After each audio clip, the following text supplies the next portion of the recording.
On a eu une épreuve là qu'on va corriger très rapidement.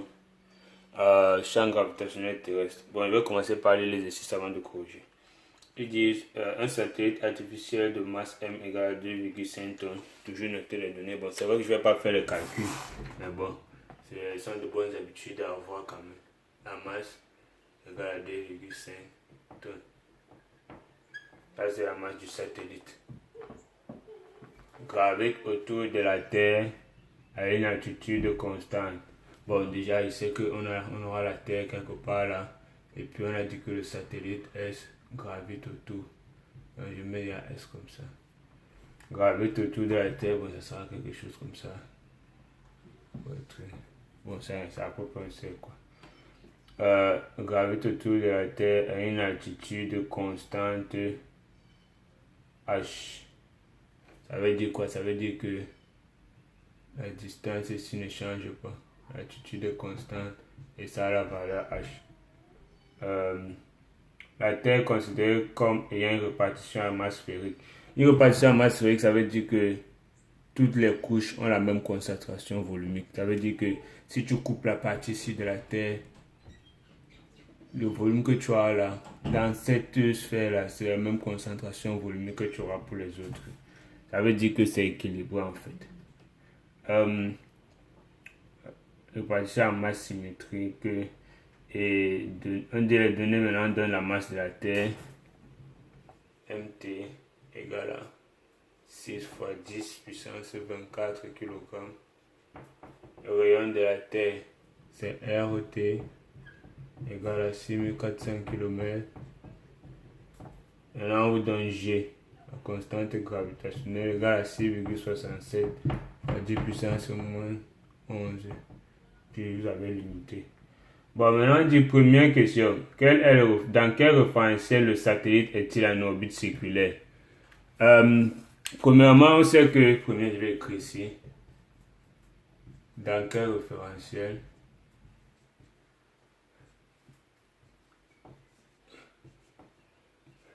le satellite est en orbite circulaire?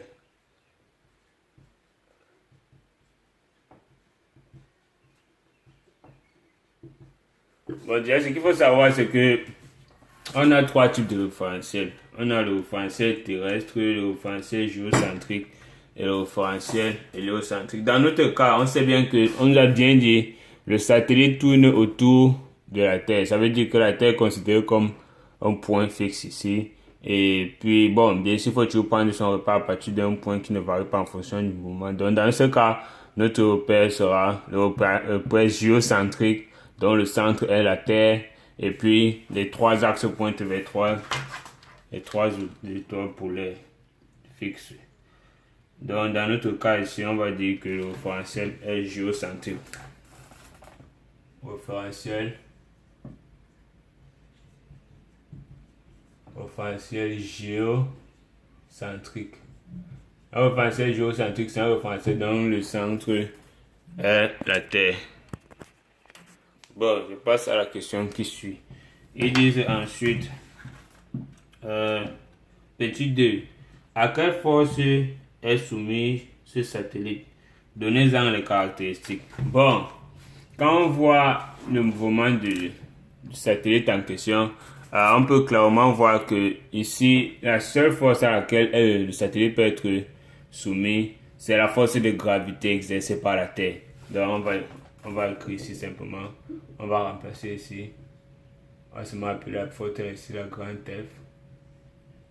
Force gravitationnelle. C'est tout. C'est la seule force qui s'applique à notre système. Les autres forces sont considérées comme négligeables. Donc ensuite on lui demande de donner l'expression du vecteur accélération et le représenter sur le schéma. Bon. Déjà, ce qu'il faut savoir, c'est la deuxième loi de Newton stipule ceci. C'est la deuxième loi de Newton qu'on va utiliser. C'est une loi qu'il faut retenir. De manière que quand vous ouvrez, même si c'est à quelle heure, vous sachez la loi en question. Maintenant, bon, il faut savoir maintenant comment voir en fonction de l'exercice c'est appliqué. Donc, on commence bêtement par écrire la loi. Bon, il y en a fait la deuxième question qui est la représentation des forces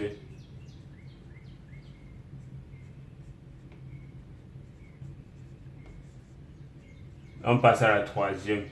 On nous demande... On demande quoi? C'est l'accélération qu'on demande, non?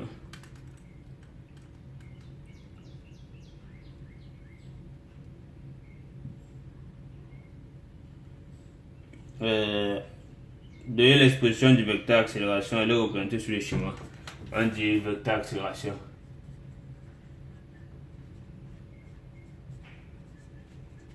Bon, ce qu'on va faire ici, on va mettre seulement la force F gravité. On va faire, d'après la deuxième loi de Newton, c'est que la somme des forces extérieures appliquées à un système, dans notre cas si le système c'est le satellite, est égale à la masse fois le vecteur directeur. Ce qui équivaut encore à quoi? On a une seule force ici, la force de la gravité, orientée vers le centre de la Terre, donc c'est centripète, qui est égale à la masse du système S multiplié par l'accélération petit a. Étant donné qu'on va définir maintenant un repère de coordonnées polaires, parce que étant donné que notre mouvement est circulaire, bon, ce sera très difficile de travailler avec un repère cartésien normal, parce qu'on devra gérer les R cosinus et tout ça. Donc un repère, alors Freinet a décidé de créer un repère polaire, où on va simplement utiliser le centre du système sera le centre du repère polaire, et puis les axes seront, il y aura un axe qui sera tangente à la trajectoire, et puis l'autre sera orthogonal orienté vers le centre de la Terre. Donc, étant donné que nous avons, si on place notre repère de Freinet ici on appelle la composante ici θ, ici on appelle celle-ci la composante petit n. On peut clairement voir que la force grand F a pour coordonnées 0 ici et F suivant l'axe petit n. C'est petit n ici. Donc ça veut dire que on va continuer ici, je vais continuer là-bas. Étant donné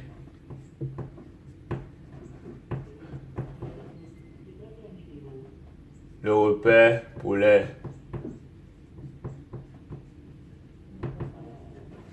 de composante S N, on a deux points. La force grand F sera égale à ça c'est la valeur, ne confondez jamais, qui sera orientée suivant le vecteur n. Or, on sait que ce F n'est rien d'autre que la masse du système S multipliée par la force gravitationnelle exercée par la Terre, qui va faire la masse de la Terre fois la constante de gravité divisé par, faites très attention, divisé par la distance entre le centre de la Terre et le système en question. Or, pour quitter du centre de la Terre et arriver à la périphérie de la Terre, on a le rayon de la Terre. Maintenant à ceci, on ajoute la distance h qui sépare les deux périphéries des systèmes. Bon, constatez aussi, remarquez aussi que la masse ms est très petite devant celle de la Terre. Donc, je vais écrire ici S. Normalement, on devait aussi ajouter le rayon du système, mais bon, étant donné qu'elle est très petite devant la masse de la Terre ou le rayon de la Terre, on peut simplement négliger.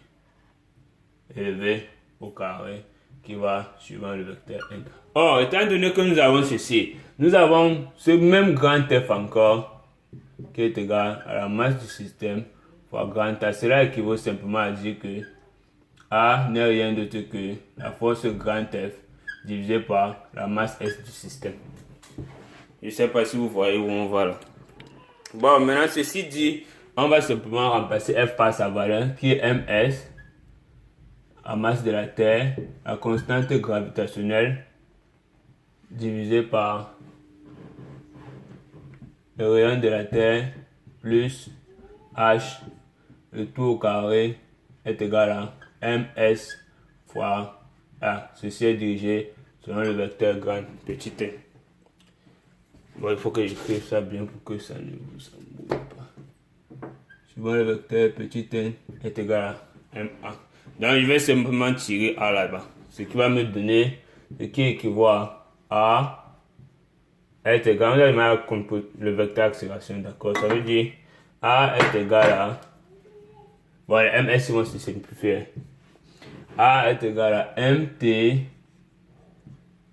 fois la constante gravitationnelle sur R grand T plus H au carré suivant la composante normale.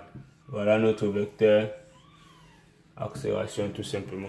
Ça, c'est tout ce qu'il fallait faire. Bon, ensuite, il nous demande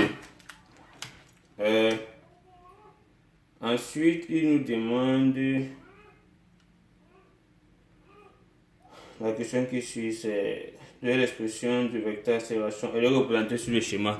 Bon, c'est clair que le vecteur accélération sera quelque part ici. C'est un peu touffu là déjà. Je vais enlever la force pour représenter le vecteur accélération. Bon, mais ça sera tout ça sera sur la même composante. Donc je vais seulement mettre ici mon vecteur accélération ici. C'est la composante tangentielle est nulle.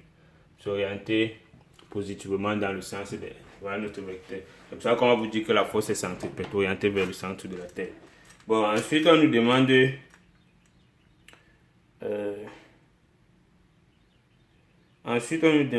petit 3. Bon, ça c'était un petit 3. Petit 4 maintenant on nous demande de montrer que la vitesse a pour expression, on dit petit 4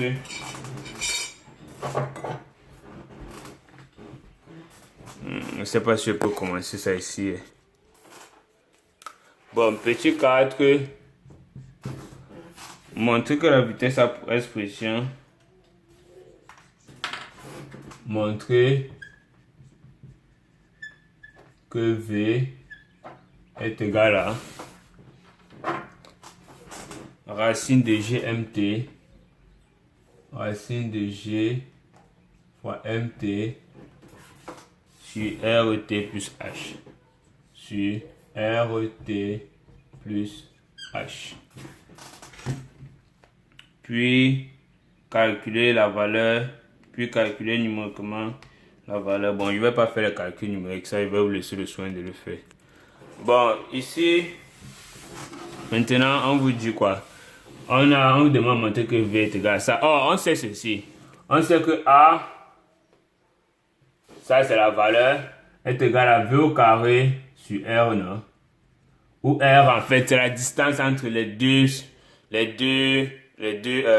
centres des deux satellites. Ça veut dire, en fait, ici, ça sera V au carré sur RT plus la distance H.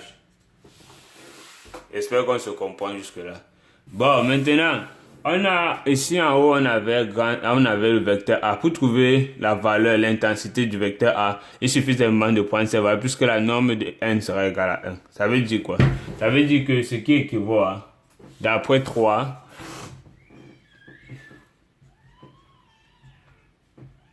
on a, c'est touffu, on a MT fois G sur RT plus H au carré est égal à V au carré. Ici, ça sera, je vais laisser V au carré puis je vais tirer, est égal à V au carré sur RT plus H.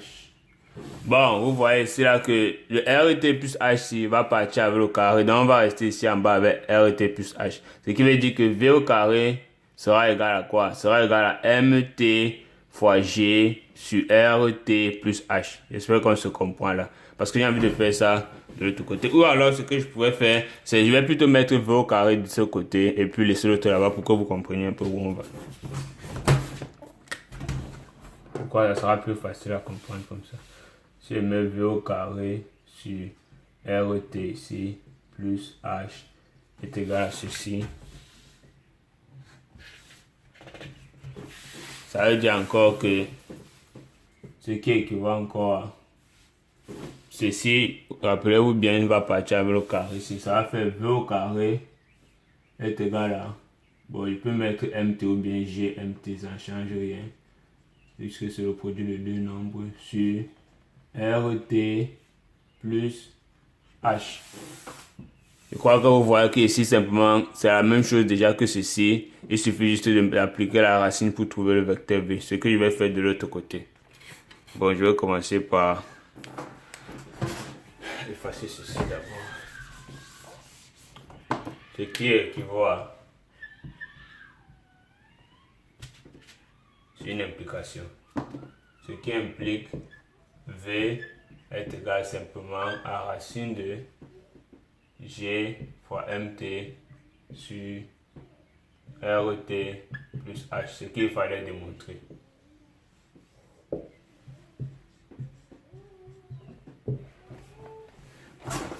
Je crois que jusque là on est ensemble. Bon, ensuite on passe à la question suivante qui dit...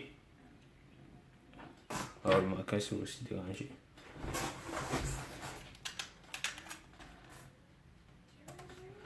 La question suivante qui dit... voilà, ça c'était la question 4. Question 5 maintenant. On dit 5. T étant la période de révolution du satellite, établir la troisième loi de Kepler. Bon, ce qu'il faut déjà comprendre ici, c'est que si c'est que ça fait, on a une période déjà, ça veut dire que il y a un mouvement qui se répète selon une période un intervalle de temps précis. C'est ce qu'il faut dire.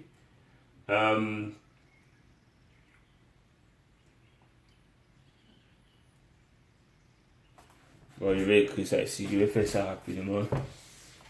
Ici, je ne sais pas si vous voyez ici, mais bon, je vais vérifier que vous voyez. Démontrer la troisième loi de Kepler. Démontrer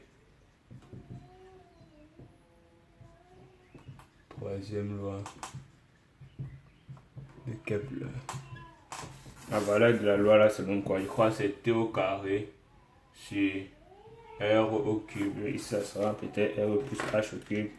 Et qu'est-ce qu'il y avait la valeur qu'ils nous ont donné? Ils ont donné... il y a T au carré, bien dit. Ici, ça sera T au carré sur RT plus H au cube est égal à 4 pi carré sur G fois M fois T. Remarquez bien, ici là, généralement la loi va vous dire T carré sur R, mais dans notre cas, notre R ici, c'est le rayon de la Terre plus la distance H. Il faut que je rappelle ça pour ceux qui n'ont pas capté ça au départ. Ici, il y a une constante. Bon, c'est clair que si, puisque G ne varie jamais, la Terre ne variera pas, ça c'est une constante. C'est-à-dire que si ça égale à ça, forcément ça c'est une constante aussi. Bon, j'ai oublié de vous dire, vous devez faire les calculs numériques là-bas. Donc, je n'ai pas fait parce que, bon, je crois que pour calculer, faire les calculs numériques, même votre petit frère de la maternelle peut vous aider à le faire. Bon, ce qu'il faut faire ici, c'est, étant donné qu'on a déjà démontré que V est égal à ceci, on va faire simplement, on va reprendre la valeur de V là ici en bas. Ça veut dire V est égal à racine de G MT sur RT plus H. Ça, c'est ce qu'on avait.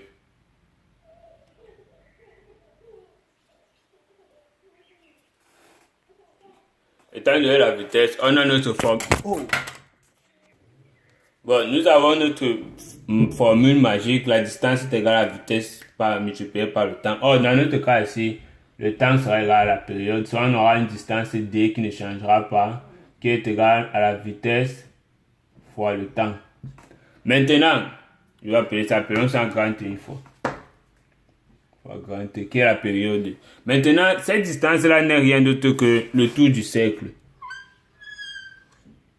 Ça veut dire que quand on fait ceci là, on fait le tour du cercle. Or, on sait que si on a une corde ici et on a un angle alpha ici, La distance ici, c'est quoi? C'est le rayon multiplié par l'angle ci. Par contre, on vous dit que la corde RB est égale à RE alpha. Or, dans notre cas, puisqu'on fait le tour du cercle, alpha est connu, ça sera 2pi. Puisque le tour d'un cercle, c'est quoi? C'est 2pi. Or, et notre rayon ici, R, dans notre cas, sera le rayon de la Terre plus la distance H. Ce qui veut dire quoi?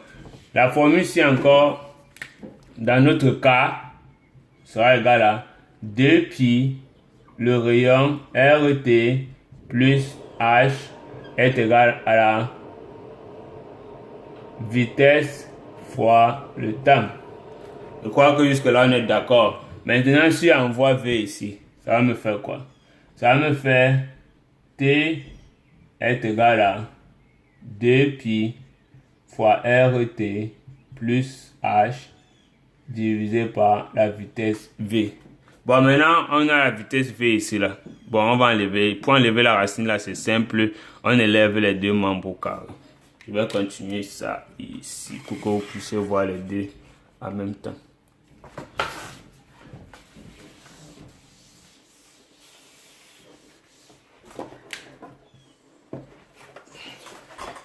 Ce qui veut dire, on aura T au carré est égal à 2pi fois RT plus H sur V, le tout au carré. Le tout au carré qui sera rien d'autre que 2pi. 2 au carré, ça va faire 4. 4pi au carré fois RT plus H au carré divisé par V au carré. Je crois que jusque là, on est tous d'accord.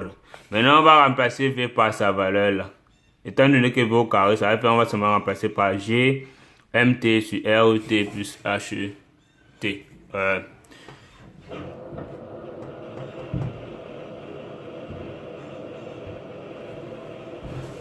Ça va faire quoi ici? Ça va faire ce qui est égal à 4pi au carré fois RT plus H au carré divisé par V qui est égal à quoi? V au carré qui sera égal à G MT divisé par RT plus H. Bon, pour diviser un nombre par une fraction, on multiplie le premier par la seconde inversée. Ce qui dit que le RT ici, RT plus HC va monter ici pour multiplier ceci. Ce qui est égal à 4pi carré multiplié par RT plus H, le tout au cube, divisé par GMT. GMT, ça ce n'est rien d'autre que T au carré. D'accord? Bon, je peux finir ici là tout simplement. On a le même monté que T au carré sur RT plus H au cube. Donc je vais seulement envoyer ceci ici en bas. Ça me fait T au carré sur RT plus H, le tout au cube est égal à quoi? Ceci ne change pas. 4pi carré divisé par GMT, qui est une constante, ce qu'il fallait démontrer.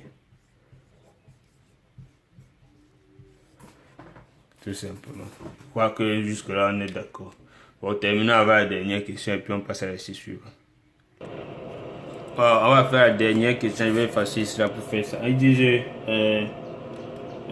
quand dit-on qu'un satellite de la Terre est géostationnaire, puis calculer l'altitude à laquelle le satellite géostationnaire, si sa période de révolution est égale à 86 140 secondes. Bon, déjà il faut savoir que ici, géostationnaire et altitude. La question 6, je crois.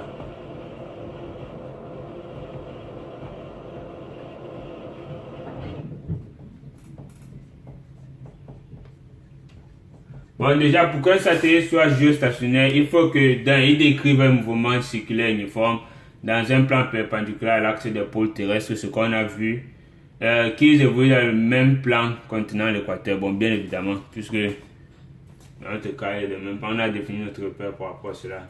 Ensuite, il faudrait qu'ils tournent dans le même sens que la Terre autour de l'axe des pôles. Bon, on sait que la Terre tourne dans ce sens et puis notre partait dans le même sens aussi, donc c'est vérifié. Ensuite, il faut que la période de révolution soit exactement égale à la période de rotation de la Terre, c'est-à-dire de 24 heures.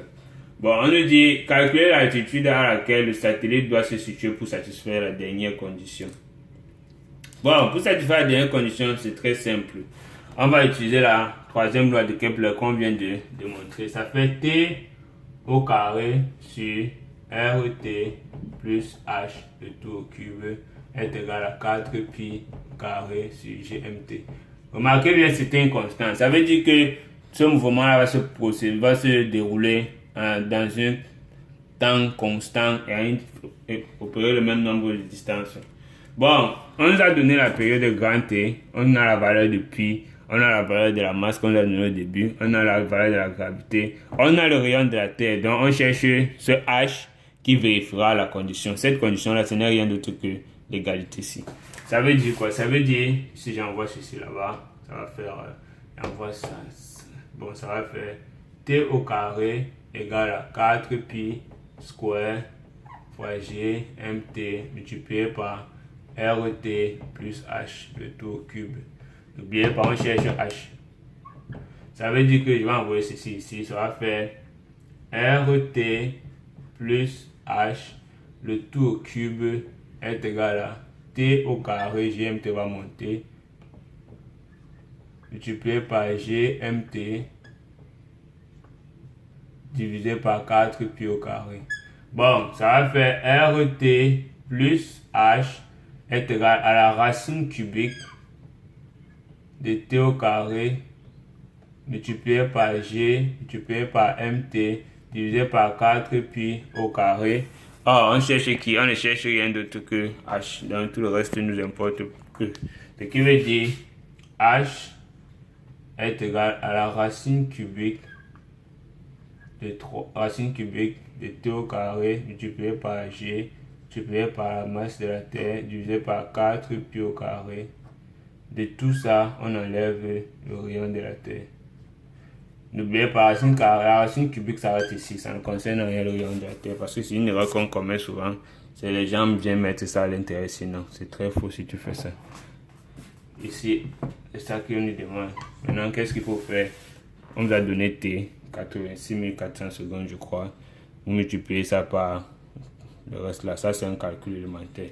Bon, si on a terminé cet exercice, on va passer au suivant. Ouais, c'est un peu brouillon là, mais bon.